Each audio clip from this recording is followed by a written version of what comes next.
ધોરણ 7 સાદા સમીકરણ સ્વાધ્યાય 4.2 દાખલો ચોથો એનો એ 10p બરાબર 100. તો સમીકરણનો ઉકેલ મેળવવાનો છે. તો ચલ છે અહીં p અને 10 છે સહગુણાંકમાં છે. તો ચલને આપણે છૂટો કરવો છે. તો 10 ગુણાકારમાં છે તો 10 વડે આપણે ભાગીએ. બંને બાજુ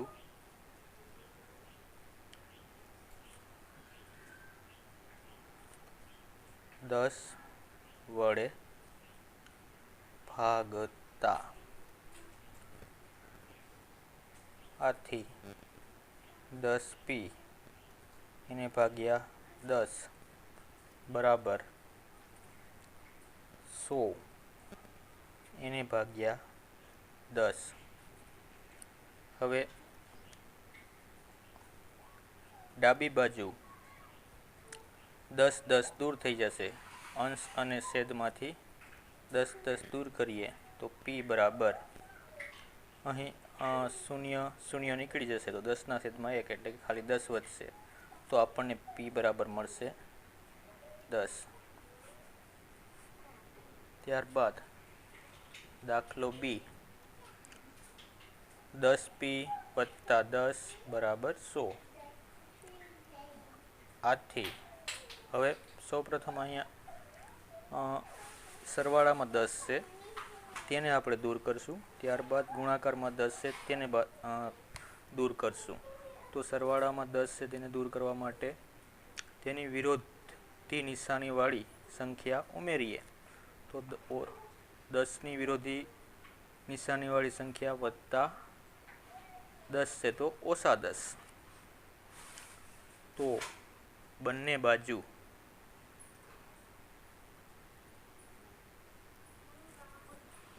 ઓછા 10 ઉમેરતા આથી 10p 10 ઓછા 10 100 ઓછા 10. હવે 10 10 બંને બાજુથી અહીંથી નીકળી જશે તો અહીં વધશે 10p અને આ બાજુ 100 એમાંથી 10 બાદ કરીએ તો આપણને મળશે 90. હવે 10 ગુણાકારમાં છે તો બંને બાજુ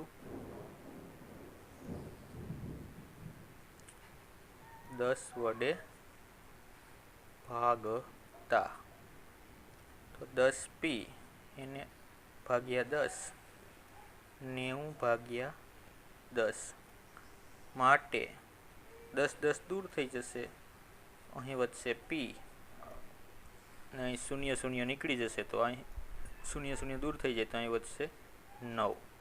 તો આપણું સમીકરણનો ઉકેલ p બરાબર 9. ત્યારબાદ દાખલો c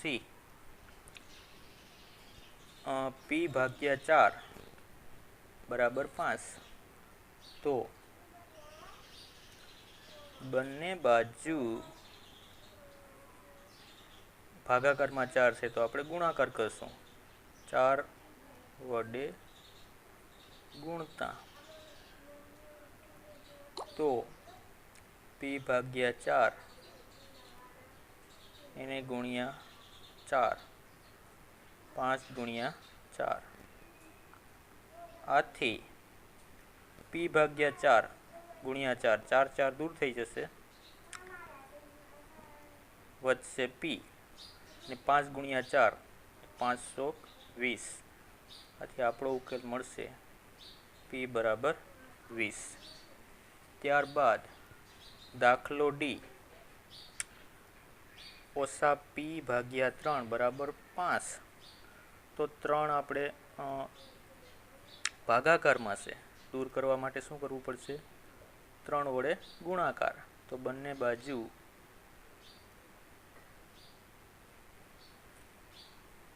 3 વડે ગુણીએ ઓછા પી ભાગ્યા 3 એને ગુણ્યા 3 5 ગુણ્યા 3 માટે અંશમાં 3 અહીં છેદમાં 3 અંશ છેદમાં 3 3 દૂર થઈ જશે, વધશે ઓછા પી 5 અને 3 વચ્ચે સંબંધ છે ગુણાકારનો, બેનો ગુણાકાર 5 તેરી 15 માટે પી, હવે ઓછા નિશાની છે, સામેની બાજુ નિશાની લઈ જઈએ તો પી બરાબર ઓછા 15. દાખલો ઈ 4 છે ભાગાકારમાં છે, 3p ભાગ્યા 4 બરાબર 6, તો બંને બાજુ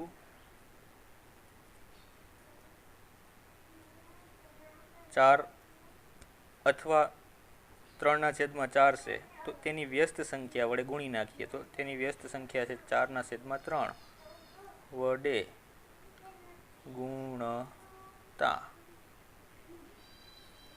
માટે 3p/4 એને ગુણ્યા 4/3 વ્યસ્ત સંખ્યા વડે ગુણ્યા 6, તો જમણી બાજુ પણ આપણે ગુણાકાર કરશું 4/3.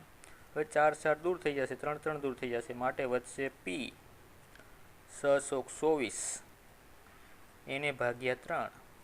હવે 24ના અવયવો પાડીએ તો 8 તેરી 24 એને ભાગ્યા 3 3 3 દૂર થઈ જશે, તો આપણને મળશે પી બરાબર 8, માટે પી બરાબર મળશે 8. હવે દાખલો એફ 35 બરાબર ઓછા 9 માટે બંને બાજુ 3s બરાબર ઓછા 9. હવે બંને બાજુ 3 ગુણાકારમાં છે, તો બંને બાજુ 3 વડે ભાગાકાર કરશું, 3 બંને બાજુ 3 વડે ભાગાકાર કરીએ,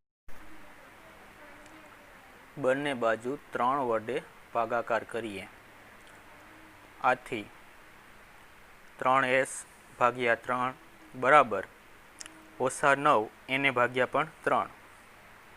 તો અંશમાં 3 છે, છેદમાં 3 છે, બંને દૂર થઈ જશે, આ બે દૂર થઈ જશે અને આપણને મળશે ખાલી s, અને આ બાજુ જમણી બાજુ ઓછા 3. કેવી રીતે? તો કે આપણી પાસે આ 9 છે, તેના અવયવો પાડીએ 3 તેરી 9 અને અહીં 3 છે, 3 3 નીકળી જશે તો ઓછા 3 વધશે. આ રીતે આપણે એનો ઉકેલ મેળવી શકીએ. દાખલો જી. હવે અહીં આપણે 3s વત્તા 12 બરાબર 0 છે, તો આપણે પહેલાં 12ને દૂર કરવા છે, વત્તા 12 છે, તો આપણે ઓછા 12 બંને બાજુ ઉમેરીએ, બંને બાજુ ઓછા 12 ઉમેરીએ તો 3s વત્તા 12 ઓછા 12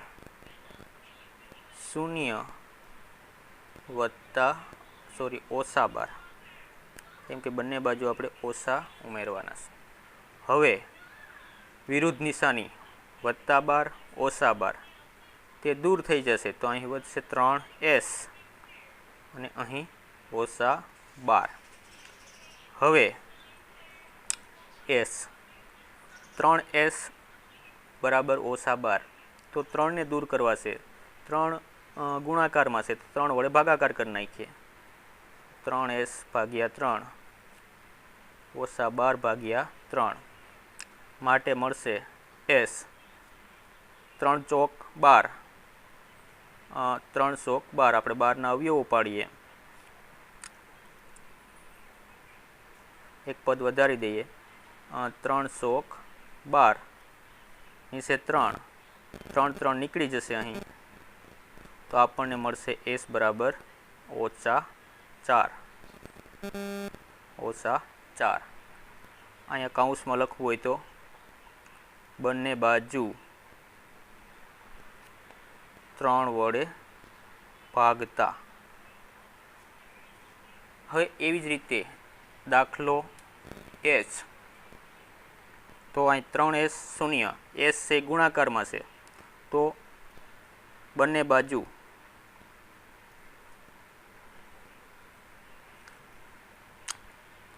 3 વડે ભાગતા. 3s ભાગ્યા 3 બરાબર 0. 3 3 દૂર થઈ જશે, s બરાબર 0. તો આ રીતે તમે એનો ઉકેલ મેળવી શકો. ત્યારબાદ દાખલો આઈ, 2q બરાબર 6. હવે 2 ને દૂર કરવા છે, તો બંને બાજુ 2 વડે ભાગતા.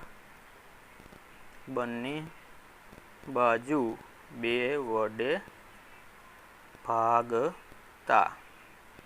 2q ભાગ્યા 2, 6 ભાગ્યા 2, માટે 2 2 દૂર થઈ જશે, તો q બરાબર મળશે 6 ના અવયવો થશે 3 દુ 6 અને છેદમાં 2 છે, 2 2 દૂર થઈ જશે, તો આપણને q બરાબર મળશે 3. હવે એવી રીતે દાખલો જે, હવે અહીં છે 2q ઓછા 6 બરાબર 0. તો સૌ પ્રથમ આપણે 6 ને દૂર કરવો છે, તો ઓછા 6 છે, વત્તા 6 વડે આપણે ઉમેરવા પડશે. તો બંને બાજુ 6 ઉમેરીએ. હવે 2q માટે 2q ઓછા 6 વત્તા 6, શૂન્યમાં પણ 6 ઉમેરી દઈએ, 0 વત્તા 6, 6 6 દૂર થઈ જશે, તો 2q બરાબર 6. માટે હવે શું કરશું, તો કે 2 છે ગુણાકારમાં છે, તો 2 વડે ભાગાકાર કરી નાખીએ, તો 2q ભાગ્યા 2, 6 ભાગ્યા 2, 2 વડે ભાગતા. કૌંસમાં આપણે લખશું 2 વડે ભાગતા. હવે 2 2 દૂર થઈ જશે, 6 ના અવયવો 3 દુ 6, 2 2 અહીં પણ દૂર થશે, તો વધશે 3, તો q બરાબર મળે છે આપણને 3. તો આ ઉકેલ q બરાબર 3. તેવી રીતે હવે દાખલો કે, 2q વત્તા 6 બરાબર 0. હવે પહેલાં આપણે 6 ને દૂર કરવાનો છે, વત્તા 6 છે, તો ઓછા 6 ઉમેરી દઈએ. બંને બાજુ ઓછા 6 ઉમેરીએ. હવે 2q વત્તા 6 ઓછા 6, 0 ઓછા 6, 6 6 દૂર થઈ જશે, તો આપણને મળશે 2q, માટે 2q બરાબર ઓછા 6. માટે હવે શું કરશું, તો કે આપણે ઓછા 6 છે તેને અહીં આપણે 2 છે 2q, તો આપણે 2 ને દૂર કરવા છે, તો 2 વડે ભાગાકાર કરીએ, તો 2q ભાગ્યા 2 ઓછા 6 એને ભાગ્યા 2, 2 2 દૂર થઈ જશે, અને અહીં 3 ના અવયવો 3 ગુણ્યા 2 એને ભાગ્યા 2, 2 2 દૂર થઈ જશે, માટે q બરાબર આપણને મળશે ખાલી 3 જ વધે છે, એટલે કે ઓછા 3. હવે એ રીતે છેલ્લો દાખલો L, તો અહીં આપણે 2q વત્તા 6 બરાબર 12 આપ્યા છે, તો સૌ પ્રથમ આપણે 6 ને દૂર કરવા છે, તો બંને બાજુ ઓછા 6 ઉમેરતા. હવે 2q વત્તા 6 ઓછા 6 12 બરાબર ઓછા 6. માટે 2q વત્તા 6 ને ઓછા 6 દૂર થઈ જશે, તો આપણે અહીં કંઈ લખશું નહીં, બરાબર 12માંથી 6 બાદ કરીએ તો 6 માટે 2q બરાબર 6. હવે આપણે 2 વડે ભાગાકાર કરી નાખીએ માટે 2q ભાગ્યા 2 6 ભાગ્યા 2 માટે અહીં લખી નાખીએ ભાગતા માટે 2 નીકળી જશે q 6 ભાગ્યા 2 એટલે કે 3. તો આ રીતે આપણે બધા જ દાખલાઓ 6 ભાગ્યા 3 આ રીતે બધા જ દાખલાઓ આપણે ગણી શકીએ.